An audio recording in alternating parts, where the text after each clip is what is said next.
रखडलेली हद्दवाढ होणारच, आमदार राजेश क्षीरसागर.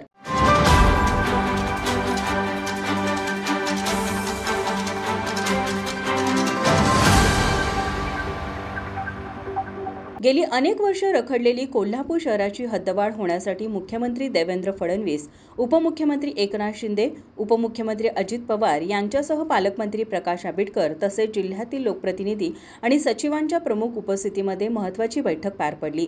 या बैठकीत हद्दवाढीची प्रक्रिया सुरू करण्याच्या सूचना अधिकाऱ्यांना मुख्यमंत्री आणि दोन्ही उपमुख्यमंत्र्यांनी दिलेल्या आहेत. यावेळी आमदार राजेश क्षीरसागर म्हणाले, हद्दवाढीच्या दृष्टीनं अत्यंत महत्त्वाचा आज दिवस म्हणावा लागेल. कारण आज मुख्यमंत्री, दोन्ही उपमुख्यमंत्री, दोन्ही सचिव यांनी साधारणतः हद्दवाढीला तत्वतः मान्यता दिलेली आहे.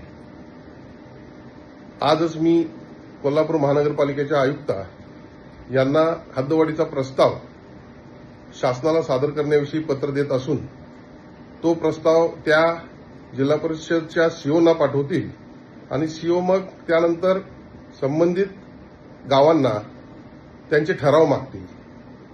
संबंधित ग्रामपंचायती ते ठराव पॉझिटिव्ह व निगेटिव्ह देतील, पण त्यानंतर तो प्रस्ताव शासनाला सादर होईल आणि त्यानंतर गेली अनेक वर्ष जी हद्दवाढ कोल्हापूर जिल्ह्याची शहराची रखडलेली आहे ती हद्दवाढ होण्यास प्रक्रियेत सुरुवात होईल. ग्रामीण भागातील नागरिकांना विश्वासात घेऊनच कोल्हापूरची हद्दवाढ काही दिवसातच होईल अशी अपेक्षा आमदार क्षीरसागर यांनी व्यक्त केली. माझा महाराष्ट्र न्यूज, कोल्हापूर.